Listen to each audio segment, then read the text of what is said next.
നമസ്കാരം. Raf talk ഫുട്ബോളിലേക്ക് എവർക്കും സ്വാഗതം. നെയ്മർ ഇല്ലാതെ ഇറങ്ങിയ സാന്റോസ് അത്ലറ്റിക്കോ പാരഡൈസിനോട് പൊട്ടി.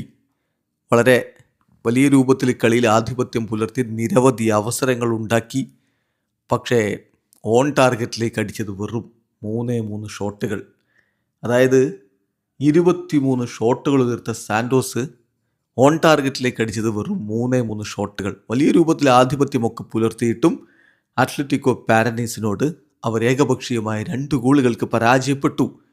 അത്ലറ്റിക്കോ പാരനൈസ് ചെറിയ ക്ലബ്ബല്ല.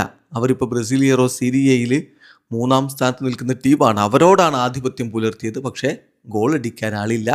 നെയ്മറെ പോലുള്ളൊരു താരത്തെ അവർ കൃത്യമായിട്ട് മിസ് ചെയ്തു എന്നുള്ളത് വളരെ വ്യക്തമാണ്. സാന്റോസ് ഈ പരാജയത്തോടു കൂടി 17-ാം സ്ഥാനത്തേക്ക് വീണു പോയിരിക്കുകയാണ് എന്ന് പറഞ്ഞ റെലഗേഷൻ സോണിലാണിപ്പോൾ സാന്റോസ് നിൽക്കുന്നത്.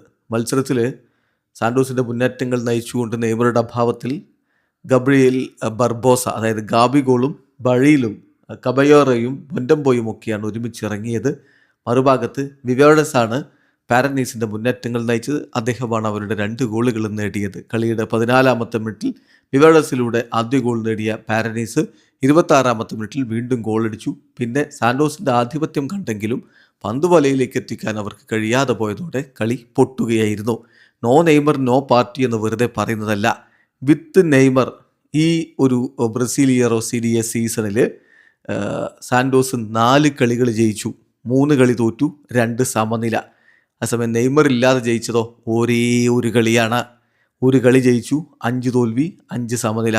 ദാറ്റ് മീൻസ് വിത്തൗട്ട് നെയ്മർ സാന്റോസിനെ കൊണ്ട് കാര്യങ്ങളാവുന്നില്ല, പിടിച്ചു നിൽക്കാനാവുന്നില്ല. No Neymar no party. Video അവസാനിക്കുന്നു. ഫുട്ബോൾ ലോകത്തെ കൂടുതൽ വിശേഷങ്ങളുമായി റാഫ് ടോക്സ് വീണ്ടും എത്താം.